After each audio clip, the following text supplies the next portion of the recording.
Alright, you're looking at the DVD cover, 1989. Jean-Claude Van Damme totally ripped out in this movie, Kickboxer. Even though it's a trite storyline, it's still got that dope, outstanding 80s vibe to it, you know? So, it's essentially like Rocky 4 combined with the Karate Kid, I'd say, with a darker tone. They even throw mobsters in there. Thailand mobsters, because it's actually filmed on location. So this isn't mixed martial arts. It doesn't involve wrestling, you know, it's kickboxing. And Jean-Claude Van Damme plays the younger brother of the heavyweight champion of like North America or USA or something. So he's tearing it up on that circuit. And the media's pressuring him like, why don't you go to Thailand where kickboxing was invented and fight their best? He's like, maybe I will. So his brother's real cocky. He's played by Dennis Alexio. So this was the VHS tape review, right? So they implant no trailers in it prior. It kind of just starts up after the FBI warning. Absolutely love this film. They nail it even though it's kind of formulaic. So he challenges an international, and this guy's Tong Po. He was an actual kickboxer back in the day, elite. And in this film, he's owned by the crime lords. They kind of run him and use him as like a prop, like to gamble on and stuff. And this guy's got a merciless mentality and like the most ferocious look. That's him right behind the shoulder of Jean-Claude Van Damme. And so they go over there. Jean-Claude Van Damme's his kid brother. He's not even an elite fighter himself, but after his older brother gets paralyzed by Tong Po, that pretty much galvanizes Jean-Claude Van Damme to take over, and what's his name gets paralyzed, so he's like, I want Tong Po, and he ends up hooking up with this sensei who trains him, and they have this Daniel Sung, Mr. Miyagi type of relationship, and he's total inspired in a quasi Mr. Miyagi. And but how do they hook up? I'm skipping over a little part here. There's this American veteran. He was like a Vietnam vet. He's like this horny, eccentric character. Great character here. And he's always willing to partake in debauchery. And he's like, I'll hook you up with them as long as you drink with me. And they really like, there's so many raunchy connotations throughout, and they really whore out the Thailand women in this. It's like ridiculous.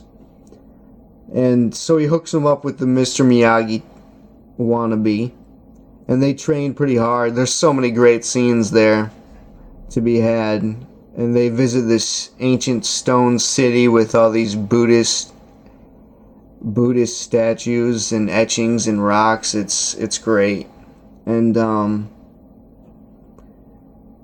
there's also this drunken bar scene where they're like, this bar is like right on the shores of this little stream, and there's like this dance step to this soft 80s rock pop song that they pop up throughout. So it's playing in this Taiwanese bar on this lake, and he's kicking these guys' asses while dancing with these women. Unforgettable scene. Highly recommend this film. And let's get to the final match here. So the crime lords, there's also the crime lords are harassing them throughout, and they're like, what's his name? The sensei's daughter, who Jean-Claude Van Damme hooks up with, she owns this little shop, and they take money from her and whatnot, and anyway, they rape her at one point, and he doesn't even know about it. But anyway, the final match, it's held in this dungeon, and it really gets this archaic, barbaric tone. I mean, the scent in there had to be antediluvian, and the whole film is filmed on location in Thailand, so there's a lot of picturesque and a bunch of culture that you don't often see in films, so it's pretty interesting in that aspect too to watch it. and they dip gloves in the tar. They fight in an ancient way. They dip gloves in tar and then in shards of jagged glass, and it's so badass. I remember watching it as a kid. I used to always watch this film. It's got that 80s action movie vibe to it too, and it's really great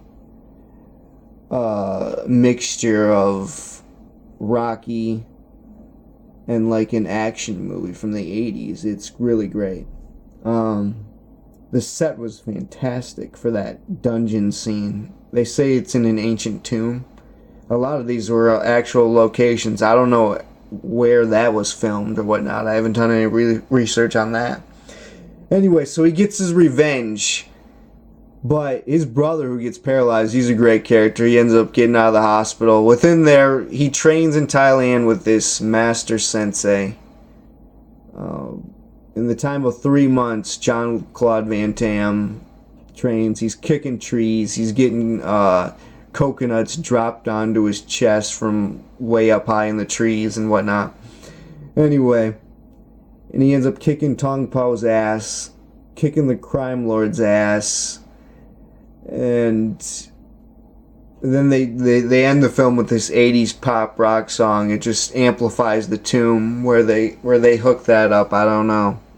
But of course they go freeze frame eventually, but they really nail it in this, even though there's a lot of cliche plot lines, like I said. But definitely worth checking out if you never checked it out before. I'd say in comparison to Bloodsport, this is superior to it.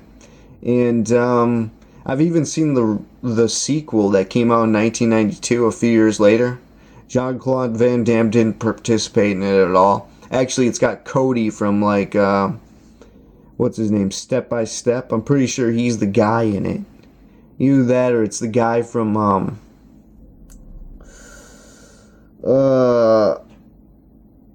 Hide and Go Shriek, the late 80s slasher. Yeah, he's in it.